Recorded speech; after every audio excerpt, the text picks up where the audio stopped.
আজ আমরা জানবো কেন সৌদি আরব বিশ্বের সবচেয়ে বড় তেল সমৃদ্ধ দেশগুলোর একটি, কিভাবে তারা পেল এই বিশাল তেলের ভান্ডার।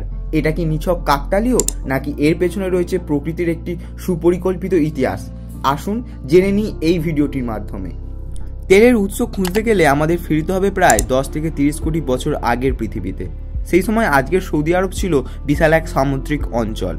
জলের নিচে মৃত উদ্ভিদ ও প্রাণীর দেহ জমা হতে থাকে পুরু স্তরে। সময়ের সঙ্গে সেই স্তর চাপ ও তাপের ফলে রূপ নেয় তেলে, যাকে আমরা বলি ফসিলস ফুয়েল। সৌদি আরব একসময় ছিল পৃথিবীর সবচেয়ে সক্রিয় সামুদ্রিক অববাহিকার অংশ।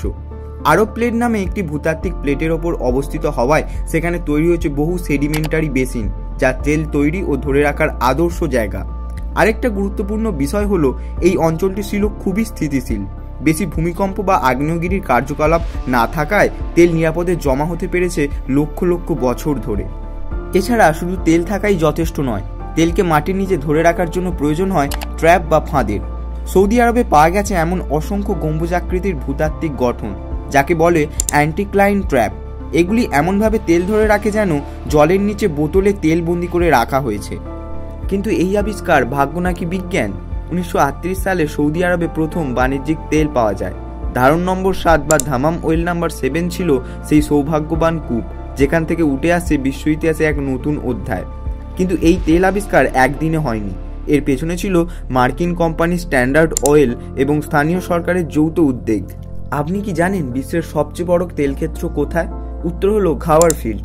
একা এই একটি ক্ষেত্র থেকেই এখনো পর্যন্ত 70 বিলিয়নের বেশি ব্যারেল তেল উত্তোলন হয়েছে। ঘাওয়ার অয়েল ফিল্ড দৈর্ঘ্য 250 কিমি, প্রস্থ 30 কিমি। 2020 সালের অনুমান অনুসারে এখানে প্রায় 58 বিলিয়ন ব্যারেল তেল মজুদ আছে। তেল শুধু প্রাকৃতিক সম্পদ নয়, এটি এক বিশাল রাজনৈতিক ও কৌশলগত শক্তি। 1970-এর দশকে যখন ওপেক গঠন হয়, সৌদি আরব হয়ে ওঠে তার নেতা। বিশ্ববাজারে তেলের দামে বড় প্রভাব ফেলে রিয়াদ। তেল রপ্তানি করে সৌদি সরকার তাদের অবকাঠামো, শিক্ষা, স্বাস্থ্য ও সেনাবাহিনী গড়ে তোলে। এখন তারা কাজ করছে ভবিষ্যতের জন্য, যেমন ভিশন 2030, যেখানে তেলের ওপর নির্ভরতা কমিয়ে অর্থনীতি বৈচিত্র্যময় করার চেষ্টা চলছে। কিন্তু কথা হলো, কতদিন চলবে এই তেলের ভান্ডার? তেলের ভান্ডার অসীম নয়। বিশেষজ্ঞরা বলেছেন ভবিষ্যতে সৌদি আরবকেও বিকল্প জ্বালানির দিকে যেতে হবে। তবুও বর্তমান হিসেব অনুযায়ী সৌদি আরবে এখনও আছে 265 বিলিয়ন ব্যারেলের বেশি প্রমাণিত তেলের মজুদ।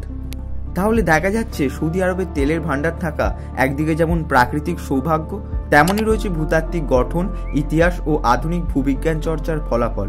তেল সৌদি আরবকে দিয়েছে শক্তি, সম্পদ এবং একটি বৈশ্বিক পরিচিতি।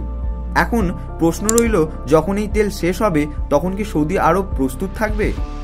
ভিডিওটি যদি ভালো লেগে থাকে তাহলে একটি লাইক দিন, সাবস্ক্রাইব করুন এবং কমেন্টে আপনার মতামত জানান।